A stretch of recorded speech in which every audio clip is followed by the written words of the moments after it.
कहानी माँ की परछाई। एक दिन सूरज की लाल किरणें बिखेरती हुई दिन की शुरुआत हुई। सूरज की कोमल धूप में एक छोटी सी लड़की जिसकी उम्र 14 साल की थी, वो सूरज को एकटक निहार रही थी। तभी उसे अपनी माँ की याद आने लगी। वह अपने मन ही मन में बोलने लगी, माँ तुझे याद नहीं कि मेरे पापा मुझे छोड़कर कब भगवान के पास चले गए। पर तुम ही मुझे कहती थी ना कि बेटा तू जब 1 साल की थी तब तेरे पापा लाइलाज बीमारी की वजह से भगवान के घर चले गए थे। लेकिन तकदीर की लड़ाई में मैंने कभी हार नहीं मानी। मुझे तेरे साथ यह दुख की कठिन लड़ाई जीतनी है। इसलिए मैं तेरी परछाई बन के तेरे लिए जो हो सके वह करूँगी। वक्त आने पर मैं लोगों के घर के सारे काम भी करूँगी, लेकिन तुझे बहुत पढ़ा लिखा कर बड़ा बनाऊँगी। मैं तेरे पापा के सपनों को ज़रूर पूरा कराऊँगी।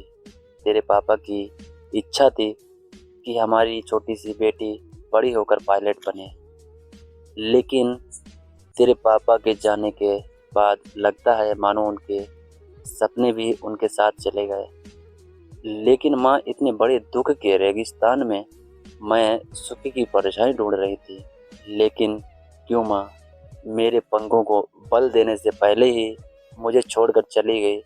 पापा की पितृ छाया तो मुझे ना मिल सकी, पर तू तो मेरी परछाई बनकर जी रही थी। फिर क्यों तू भी मुझे छोड़कर चली गई? लेकिन तेरे जाने से भी मैं तेरी ममता से जुड़ी रही। तेरे प्यार की परछाई ढूंढते हुए दुख के रेगिस्तान में अकेली रही। अब मेरे पापा के सपनों को साकार कराने के लिए कौन मुझे ताकत देगा, बोलो माँ। वह लड़की मन ही मन बोल रही थी।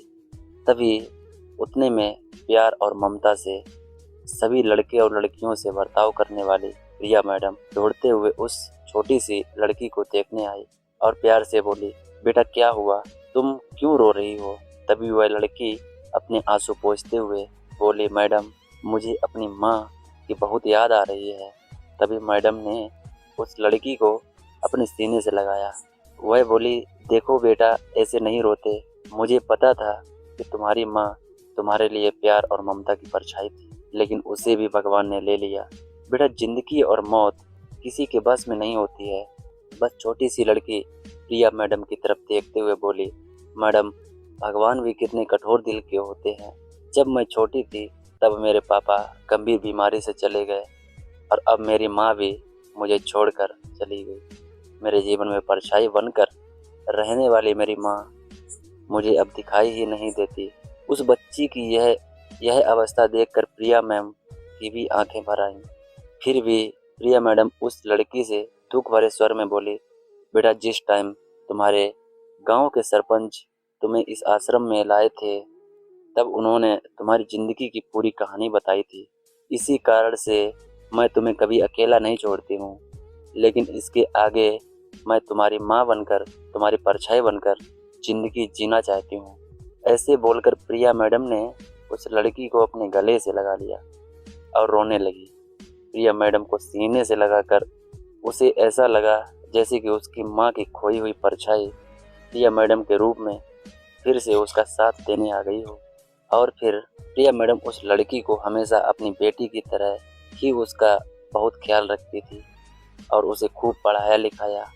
उस लड़की को भी उनके साथ बहुत अच्छा लगता था और बहुत मन लगाकर पढ़ाई की और अपने पापा के सपनों को भी पूरा किया।